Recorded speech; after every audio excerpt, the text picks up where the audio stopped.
chegando com mais uma edição da Hora do Enem aqui pela TV Escola.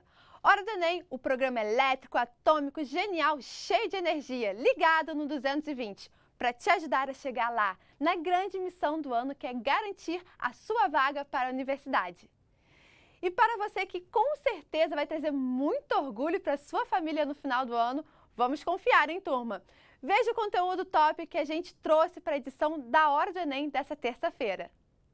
No programa de hoje, o entrevistado Marcos Santana, professor de Física, vai dar ótimas dicas. A teleaula do dia é apresentada pelo Lande Vieira e é de Física. Vamos aprender tudo sobre a primeira lei de Ohm. E tem ainda o quadro Janela do Enem, hoje com o estudante de enfermagem Antony Rafael, direto de Sergipe. Chega mais, galera, chega mais que está na sua hora, está na hora do Enem. E nas dicas de hoje vamos conversar com o professor de Física, Marcos Santana. Tudo bem, professor? Bem-vindo à Hora do Enem. Prazer estar falando com vocês aí, prazer imenso ter recebido esse convite. Maior prazer poder falar aí com os telespectadores aí da Hora do Enem, esse programa que consegue levar acessibilidade assim, e inclusão a tanta gente, né?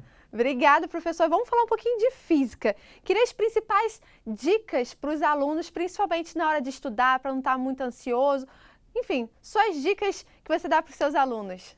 Que ele tenha em mente a importância do planejamento. Então, ele tem que ter uma noção semanal, o que ele precisa fazer, o que ele precisa estudar e saber aliar isso à rotina de estudo dele. Porque é um caminho muito longo e árduo, né? Não é um caminho fácil, você tem que ter perseverança, você tem que ter resiliência, porque nem sempre as coisas vão sair da maneira que você almeja, mas eu acho que é super importante ele saber levar isso e planejar semanalmente o que ele tem que estudar, os principais tópicos, sabe? Para não se perder. Antigamente eu falava muito para os alunos que era importante ele passar assim, horas e horas estudando. Hoje em dia eu já vejo essa preparação para uma prova com uma forma diferente, né? Eu acho que é importante, além de você ter o conteúdo bem dominado e tal, você saber trabalhar com esses dois lados, com equilíbrio. Então, professor, é muito importante, além de ter as horas de estudo, também focar na saúde, na atividade física, nos relacionamentos, né, com a família, com os amigos. São primordiais nesse momento também ter um pouquinho de tempo de relaxamento, diversão.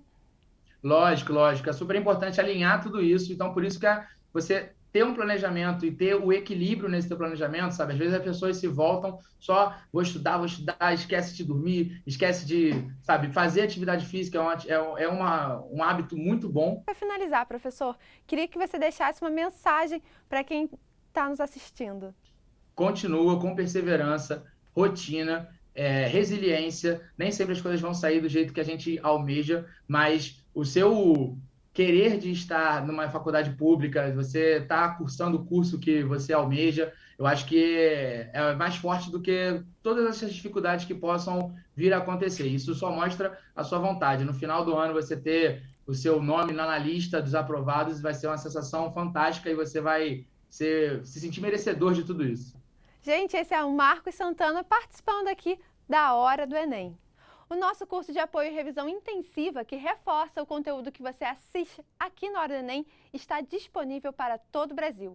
Para mais informações, acesse nosso site www.horadoenem.org.br. O curso é um conteúdo bem intuitivo, prático, dinâmico, que facilita toda a compreensão da programação do Enem. A TV Escola e seus parceiros, com grande experiência em Enem, resolveram dar aquela forcinha a mais nessa missão, disponibilizando um acesso a um amplo conteúdo de apoio e reforço, a fim de proporcionar uma revisão completa com foco exclusivo no Exame Nacional. Os estudantes poderão participar de um novíssimo curso intensivo multiplataforma, com site, aplicativo, e-books, para estimular a preparação da galera que vai fazer as provas do final do ano.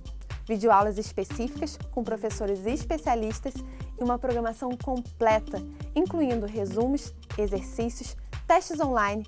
Essa é a sua hora, a Hora do Enem.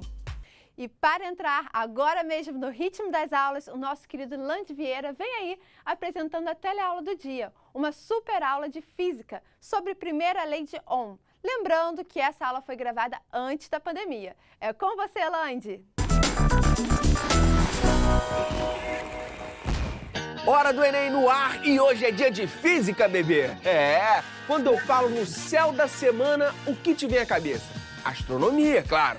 Esse é o nome do programa do físico e astrônomo Gustavo Rojas. Ele explica como a gente deve olhar para o céu, quais são as constelações em destaque, mas é daqui a pouco, porque agora a gente aterriza no conteúdo que é destaque no Enem. Explica melhor pra gente, professor Sandro Fernandes. E aí, Lande, estamos aí de novo, tudo bem? Opa, seja bem-vindo mais uma vez. Ótimo. E aí? Vem cá, que conteúdo é esse, professor? Esse conteúdo é um conteúdo extremamente importante para o candidato que vai fazer a prova do Enem. Então, Vou mostrar para vocês, já para começar, o quanto que é frequente, né, as questões desse tema que a gente vai discutir hoje, ok? Terceiro conteúdo mais cobrado na prova do Enem, que é justamente eletricidade. 18% das questões do Enem exploram o tema eletricidade. E na questão de hoje, olha qual é o tema que a gente vai discutir, eletrodinâmica. Os problemas de eletricidade, eles são divididos em eletrostática e eletrodinâmica. A eletrostática aparece um pouco menos, mas a eletrodinâmica é muito comum. tem a ver com lei de Ohm. Sim, tem a ver. A primeira relaciona a DDP, que é o potencial, que é a voltagem, que a gente geralmente usa a letra U para representar.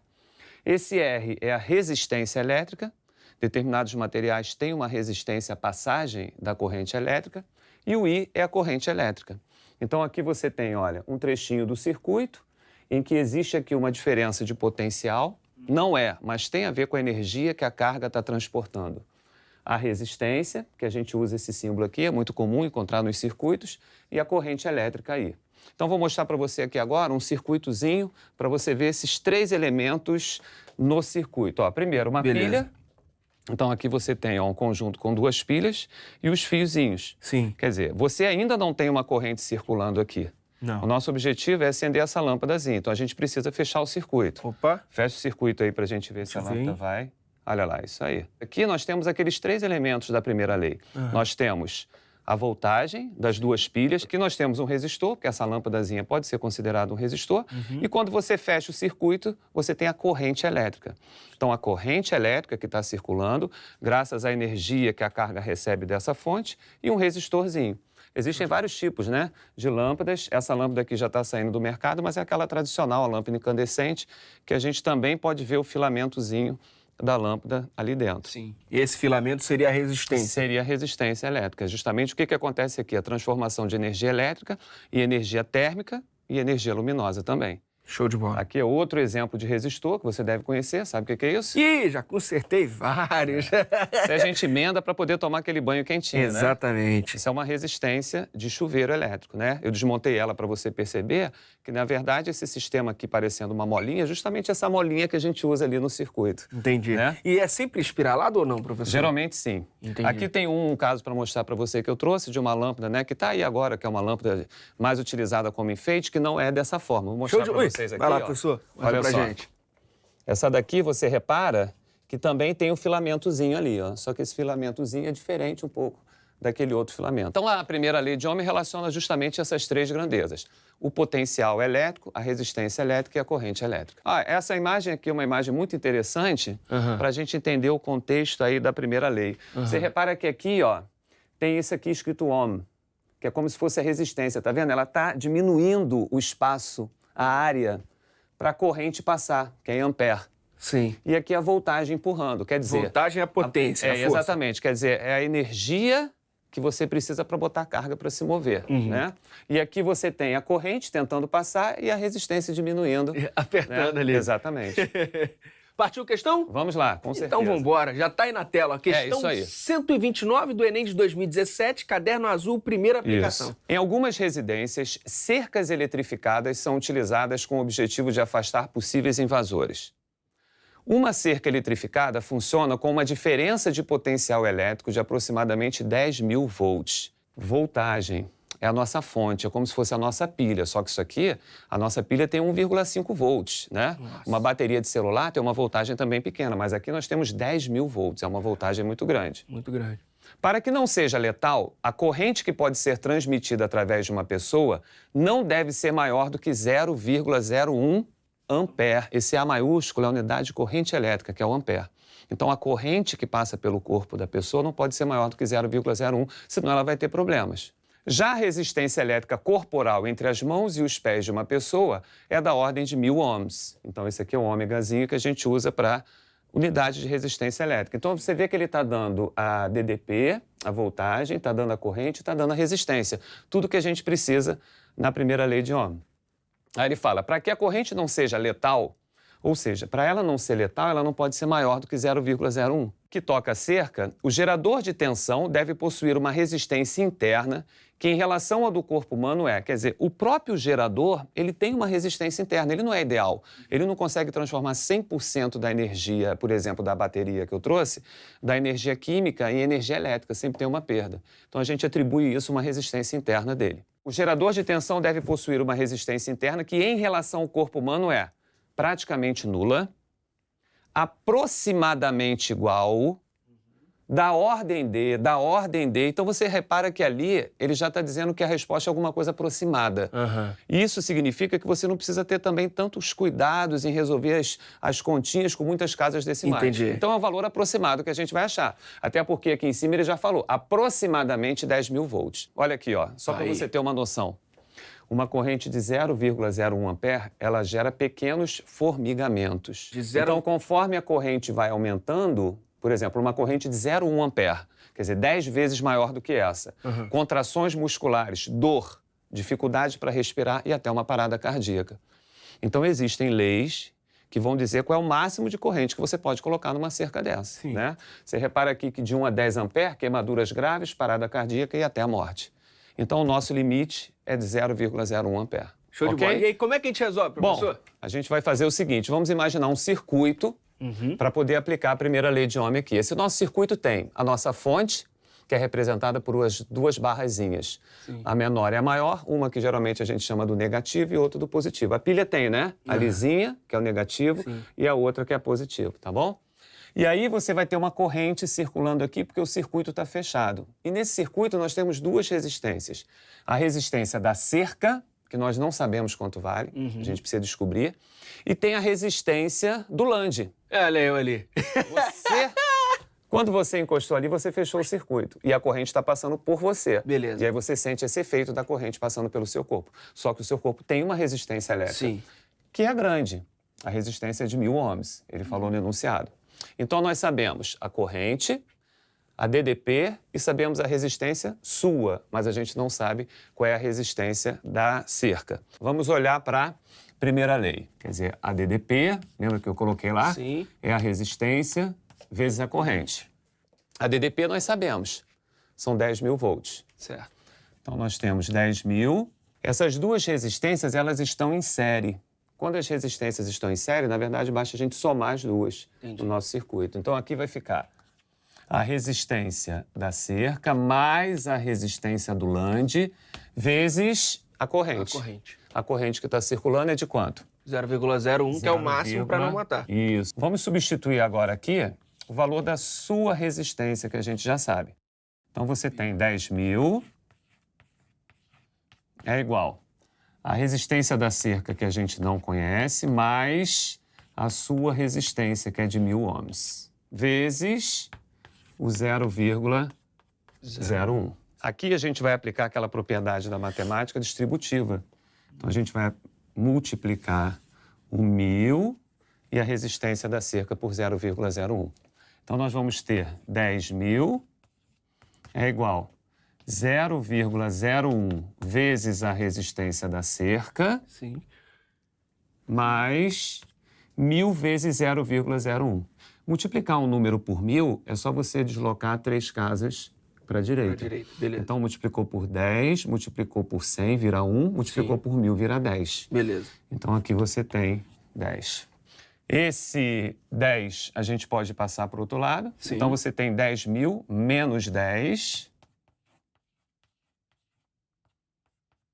Isso corresponde a 0,01 resistência da cerca. Certo. 10.000 menos 10, 9.990 é igual a 0,01 vezes a resistência da cerca. Como a gente quer o valor da resistência da cerca, a gente vai pegar o 9.990 e vai dividir, porque passa dividindo, por 0,01. Essa conta aqui pode assustar um pouco o candidato, mas eu sugiro que ele faça o seguinte, ó. Se ele multiplicar embaixo e em cima por 100, a conta fica bem simples para ele. Por que 100? Porque quando você multiplica 0,01 por 100, isso vai dar 1. Anda uma casa, anda duas casas. Então, o denominador ficando 1 fica mais simples para o candidato. Então, aqui ele vai ter 999, um zero está aqui, mais os 2 zeros que a gente vai inserir. Isso dividido por 1. Ou seja, a gente acabou de descobrir quanto é a resistência da cerca.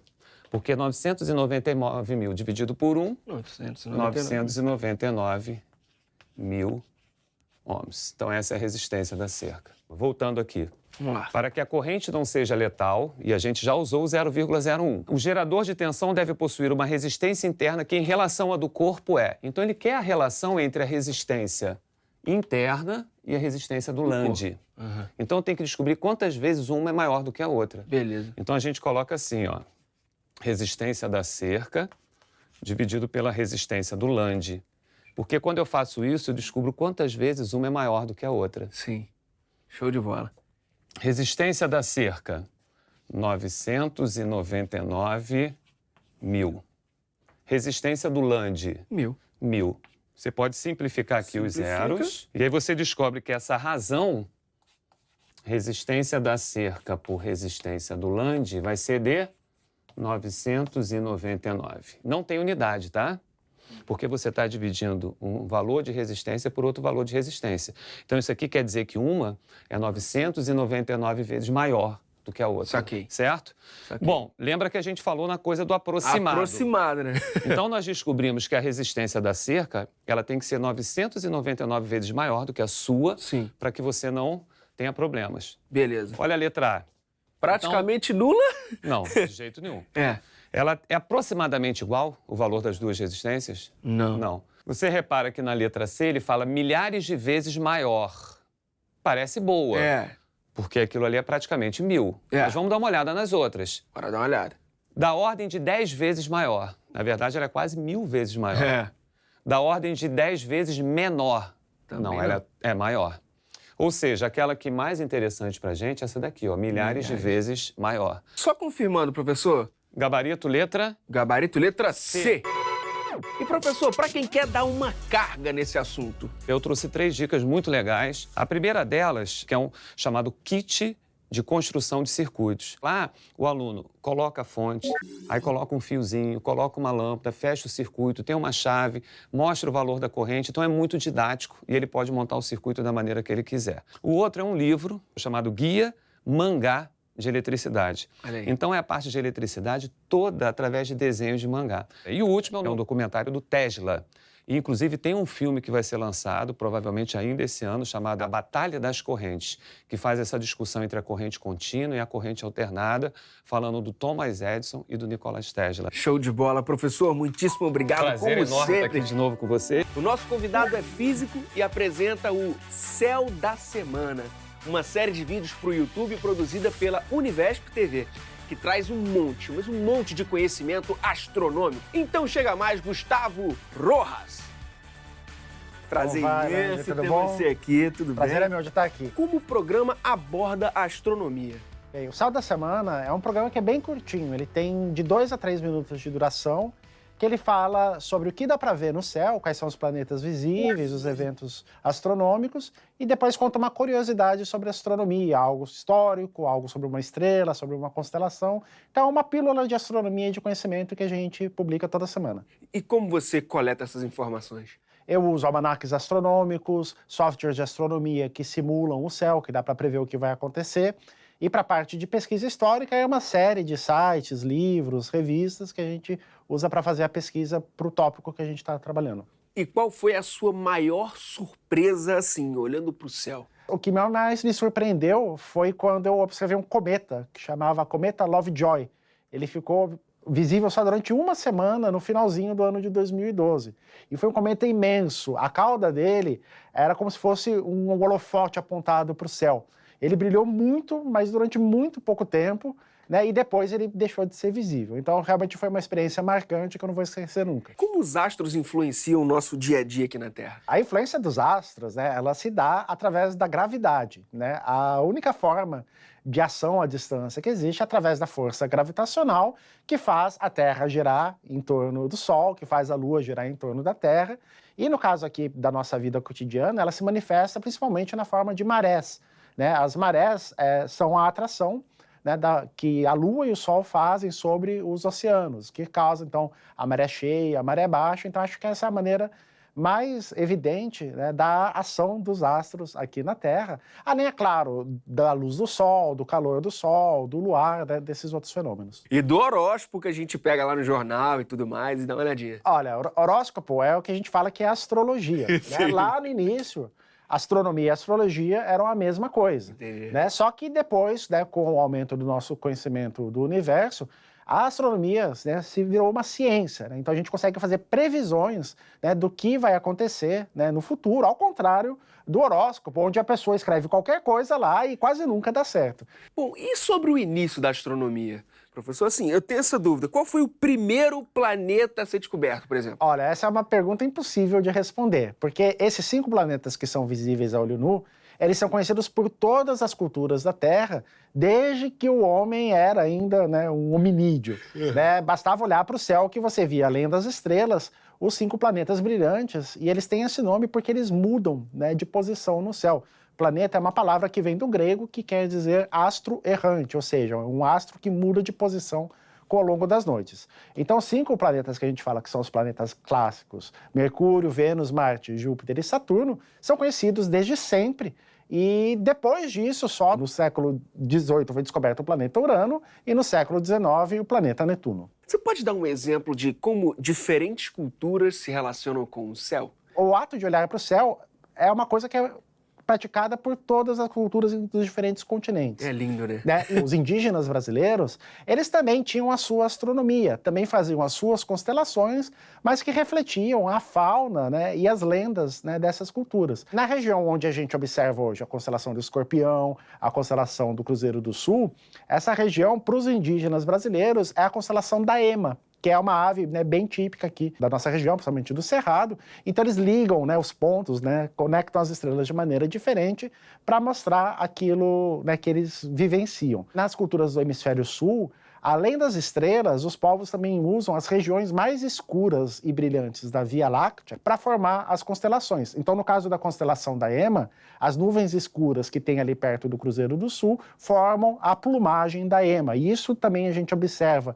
nas lendas dos povos aborígenes do continente australiano. Cada cultura do mundo vai ter sua conexão com a sua astronomia e também as suas lendas e histórias acerca dos astros. E vem cá, quem foram os grandes pesquisadores que pensaram a astronomia durante a história, assim, que a gente não pode deixar de citar? Eu vou falar alguns dos principais, né, começando pelo Ptolomeu, que foi um matemático grego, né, que no comecinho da era cristã, catalogou, né, as estrelas, né, fez o primeiro grande catálogo de estrelas, que chama Almagesto.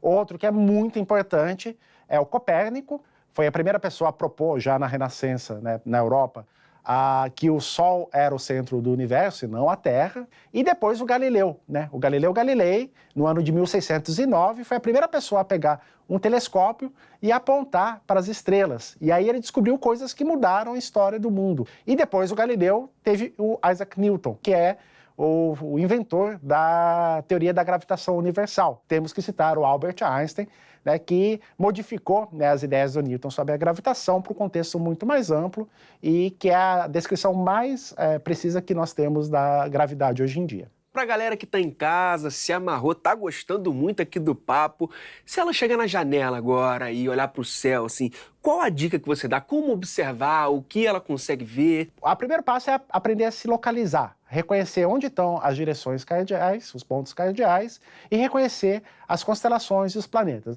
E aí, então, facilita muito você ter acesso ou a uma carta celeste, ou a um aplicativo de astronomia no celular, que hoje em dia tem, né, muitos aplicativos que mostram para você o que você está olhando, basta se apontar o celular, né, para a direção que você está olhando, que ele mostra o que é aquilo que você está enxergando, e, claro, softwares mais detalhados de astronomia que também estão disponíveis e são gratuitos. E vem cá, que descobertas da astronomia ou que foram pensadas para a astronomia que fazem parte do nosso dia a dia? Olha, a mais evidente é o calendário, né? O calendário que a gente usa foi inventado a partir do acompanhamento do movimento dos astros, né? Então, o ano é o tempo que a Terra demora para dar uma volta em torno do Sol, o mês é mais ou menos o intervalo entre uma lua cheia e a outra, a semana tem, em várias línguas, o nome dos planetas. Então, a principal presença que a gente tem no dia a dia mesmo é através do calendário, mas invenções modernas que derivaram das pesquisas astronômicas, temos as câmeras, né, as câmeras digitais, os sensores que a gente tem na câmera de vídeo que está filmando a gente, no celular que a gente usa para fazer uma selfie. Esses sensores foram desenvolvidos para observações astronômicas. Lá na década de 60, 70, se inventou isso para ter mais sensibilidade para observar o espaço. E outra invenção interessante também que as pessoas não sabem, que tem uma origem astronômica, é a internet sem fio, né? Qualquer lugar aí você vai querer, me dá a senha do Wi-Fi, né? O Wi-Fi, ele foi inventado para possibilitar a comunicação entre observatório. O observatório é uma coisa muito isolada, né? Tá sempre no topo de uma montanha, e aí você tinha que usar a internet, não ia passar um cabo, né, imenso. Então você fazia a comunicação sem fio. Então o Wi-Fi, né, a rede sem fio WLAN, foi inventada num observatório astronômico. Só entre nós aqui, eu, você e a galera de casa, você acha que a gente ainda vai colonizar Marte um dia? Olha, esse é um sonho, né? Eu lembro quando eu era criança, já se falava, né? Falava, olha, no ano 2000 a gente vai ter bases na Lua, vai ter bases em Marte, e até hoje nada. Né? É porque em Marte não tem água, né? Ou seja, acharam água aí recentemente, né? Mas é uma água salgada que está no subsolo, ou água congelada, mas água potável a gente ainda não encontrou. O ar que tem lá não serve para a gente respirar. Marte não tem campo magnético, ou seja, lá está mais exposto à radiação solar, às partículas de alta energia. Então existem vários empecilhos, né, que dificultam aí a possibilidade de colonizar Marte. Então, por ser um empreendimento, né, muito trabalhoso, né, e que requer muito recurso, muito investimento, é uma questão, acho que ainda de algumas décadas, para a gente ter uma resposta melhor se a gente vai conseguir chegar lá ou não. Agora, professor, para quem está em casa, gostou do papo, se interessou pelo assunto, está apaixonado, quer saber um pouco mais, quer viajar ao infinito e além nesse universo que é a astronomia, qual a sua dica? Qual o seu conselho? O que ele busca? Onde ele busca? Tem muito conteúdo, tanto na internet, né, como através de livros e outros recursos. Né? O primeiro, claro, vou falar do meu programa, né, o Céu da Semana. Ele tem já mais de 400 episódios, ele é produzido pelo Univesp TV, e lá você vai encontrar essas dicas que eu falei aqui no começo do bloco. E no Janela do Enem, uma presença muito especial de um aluno que acabou de passar na prova do Enem para enfermagem. É o Anthony de Sergipe. Bem-vindo à Hora do Enem! Muito obrigado, é o maior prazer estar aqui conversando com você e conversando com outros jovens que estão aí, né, na caminhada para a vaga da universidade. Queria que você resumisse, desse algumas dicas que você usou para passar na prova. É muito importante termos uma constância, resolver exercícios, estudar teorias, revisar, perguntar aos professores quantas vezes for necessário, porque nós alunos temos, às vezes, uma certa vergonha em perguntar assim, perguntei uma vez e continuei com a dúvida e não pergunta uma segunda vez. Não, tem que deixar essa vergonhazinha de lado e perguntar até suas dúvidas não existirem mais. Com certeza. E como que foi essa trajetória? Né? Você falou que toda ajuda foi bem-vinda. Você chegou a assistir alguns programas por aqui. Como que foi essa preparação? É fundamental a gente se conhecer e ver a forma que somos produtivos, e aí a gente adapta a nossa rotina a isso. Queria que você deixasse uma mensagem para quem está nos assistindo. Nem todos os dias serão fáceis, assim como nem todos os dias serão difíceis. Então tenha muita resiliência, eu confio muito em vocês e eu tenho certeza absoluta que a aprovação vem. Muita energia boa para todo mundo. Com certeza, gente. Esse é o Anthony, direto de Sergipe, participando aqui na nossa Janela do Enem. A Hora do Enem está chegando ao final, mas antes de me despedir, vale reforçar a velha dica sobre ansiedade. respiração é tudo. Estamos com o nosso WhatsApp da Hora do Enem para você dar sugestões, tirar dúvidas e participar conosco do quadro Janela do Enem. Será uma honra ter você aqui contando a sua história. Marque também a gente pelas redes sociais na hashtag Hora do Enem. E para maiores informações sobre o curso intensivo multiplataforma, acesse o site www.horadoenem.org.br. Porque é hora de você ter confiança, é hora de comprometer consigo mesmo, é hora de estudar. Confie e tenha fé. Lembrando que estamos cada vez mais juntos e conectados, pois essa é a sua hora, é a Hora do Enem. Tamo juntos e até amanhã. Um beijo! Bons estudos!